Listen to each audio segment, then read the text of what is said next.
السلام علیکم دوستو، اپنے چینل میں آپ کو خوش آمدید کہتی ہوں۔ آپ کے اب تک کے تعاون کا بہت شکریہ۔ اسی طرح سے آگے بھی تعاون کرتے رہیں اور میرے اس چینل کو سبسکرائب کریں۔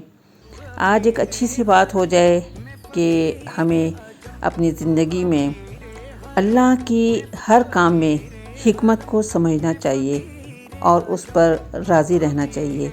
جس انسان کو اللہ کے ہر کام میں حکمت ہونے کی سمجھ آ جائے، وہ زندگی میں کسی بھی واقعے کے رونما ہونے پر شکوہ نہیں کرتا، صرف تسلیم اور فکر کرتا ہے۔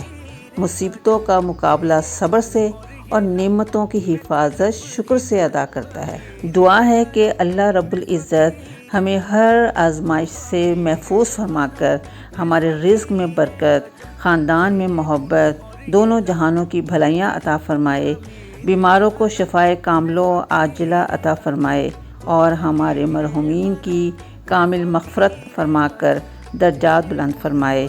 ہمیں اپنے ماں باپ کے لیے بہترین صدقہ جاریہ بنائے اور ہمارے ماں باپ کے درجات بلند کرے اور ہماری آنے والی نسلوں کو ہمارے لیے بہترین صدقہ جاریہ بنائے۔ آمین۔